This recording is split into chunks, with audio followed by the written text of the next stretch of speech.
Hello, welcome to Spotlight Live from Climate Solutions News. Today we're talking to Sarah Mackintosh, who is Director of Cleantech for UK. Welcome, Sarah. Thank you. Thank you for having me. Cleantech for UK describes itself as an advocacy body that's committed to advancing Britain's clean and sustainable growth. So do tell us more about what the organisation is about. Yeah, absolutely.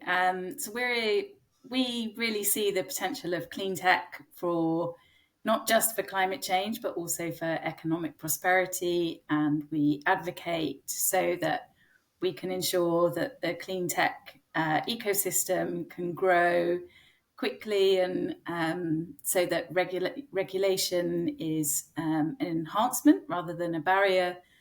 And the way that we work is we have a coalition of investors, and we use that coalition of investors to help us gather evidence. We talk to their portfolio companies as well. So we really can gather intelligence as to what's going on the ground, how investors are feeling about the ecosystem, how their portfolio companies are performing in relation to the ecosystem. And this kind of assumes that investment is one of the key ways to unlock the cleaner, greener future. Is that the premise behind the organisation? Yeah, I think investors have a really important role to play. They're not the only role, but yes, absolutely. We're going to need lots of investment to get us to our net zero goals, and a lot of it is going to have to come from the private sector. We can't do it from public funding alone. Great. And what got you to this position? What's your background, Sarah? So my background actually is I started off as a researcher in carbon capture and storage, and then diversified and went to work for government on policy. So I started off on the carbon capture and storage program, and then when sort of priorities changed, I moved into more energy policy. And I've done all sorts of different energy policy over the years. It's just a subject that I find really interesting. And I'd done 11 years in government, and then decided to sort of step out of government and try something sort of more from the private sector side, and saw this opportunity and actually thought it was a really nice mix between sort of the policy I had been doing, but then working much more closely with startups and scale-ups, which I find hugely exciting. And tell us about some of the kind of key programs that you're focusing on at the moment. So a lot of the work we've been doing is looking at sort of the financing system around how that works from a public sort of side. Is it actually unleashing the private investment that we need? Does it work at every level? And I think evidence has shown that there are some gaps.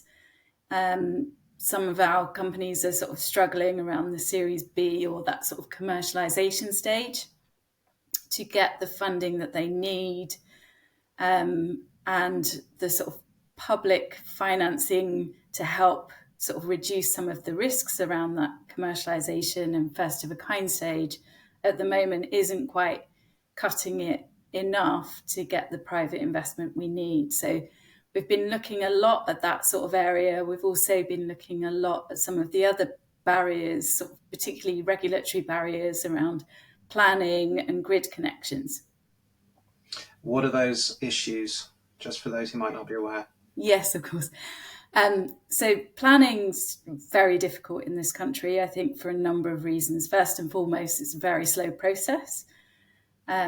Second of all, there is a lot of opposition from communities to having these sort of infrastructure projects in their back gardens. So that suggests to me that at the moment we're not quite getting the community benefits and sort of understanding of why these projects are needed, right? And as I say, it's very slow. The regulatory process takes forever. And then on grid, again, it's a slow process of trying to get a grid connection. If you need a sort of high voltage connection to the grid, at the moment. It's taking a long time. And I'm very pleased to say that these issues are being addressed by government, and they've taken a lot of steps already. But like anything, it takes time to perfect the services, and it needs more investment. So I'd like to move on to industrial decarbonisation, and energy, is one of the key things there, because obviously industrial processes use a huge amount of energy to produce the heat that's required in a lot of these processes. And this week saw the launch of the Industrial Decarbonization AI Coalition, IDAIC, which is rather a mouthful. But Cleantech UK is also involved in that coalition. So tell us a little bit about that.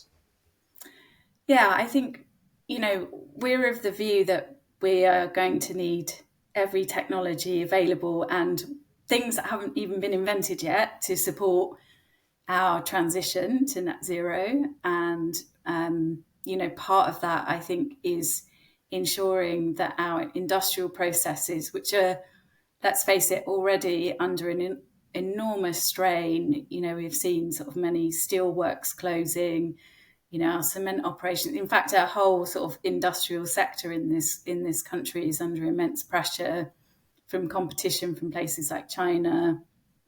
We have, as a country, somewhat deindustrialized, and I think as a result, some of our supply chains have suffered because of that. So I think, enabling these sorts of, AI is a great way, number one, to help industrial sectors meet their climate targets, but number two, to help them become more competitive and to shore up some of our supply chains in this country. And how can AI help these industrial organisations? So you've said in terms of the back end management of the companies. Is there anything else that they're doing to directly decarbonise? Well, I think AI can help in a number of ways. So, sort of the process optimization, materials evolution and development of new materials, and then helping sort of on the maintenance side through predictive maintenance and life cycle management of equipment. And then also through things like supply chain optimization, all of which, is at the moment, can be improved, I think. So one of the big things about AI is that it obviously needs the data in order to be able to operate effectively. In your experience, are industrial companies willing to share that data with external companies, with each other? What are the challenges around that you see within this coalition? I think that's certainly an area that, we see. That's exactly why we're setting up this coalition, because it is definitely an area that needs improvement. I come back to the fact that these companies are under incredible stress. They have, difficulty, like there's small margins. They're quite risk averse naturally. They don't necessarily have time to shut down and think about how to recreate the processes they're doing, or investing huge amounts up front to take on huge new processes or retrofit for AI processes. So I think, the idea of the coalition really is to help them think through some of these things, to help them work together a bit more closely and do what they haven't done before, because, they have been in competition with each other. They don't necessarily share best practice or data, as you say. So I think part of this coalition will be helping them to think through some of that. Sarah, for people wanting to join the coalition, how would they go about doing that? They should come to our website first and foremost. We have a link on the website which says become a member, and you can read more about the coalition there and learn how to become a member. But there's a very direct link on the website that will allow you to do that. And tell us what the website address is. It is idaic.org. Perfect, thank you. In the final few minutes, I'd just like to turn to sort of the UK government. There's obviously a new government that has come in with a slightly different approach to the environment, sustainability and decarbonisation. How do you think the UK is currently doing in its progress towards net zero, and what could they do better? I think what we've seen over the last few years is unfortunately a bit of policy inconsistency around this subject. I've lost count of how many energy ministers we've had over the last few years. We've seen changes in policy, such as setting targets and changing targets. So I think we've lost a bit of ground, to be honest. We were definitely a climate leader, and now I think we're sort of not necessarily seen as that. But this new government has come in with a very clear narrative on what they want to see. They're very clear on their targets. They have made some quite bold policy adaptations around planning and grid reforms. So I think they are very clearly signalling the way that we are going, which I think is great, exactly what we need.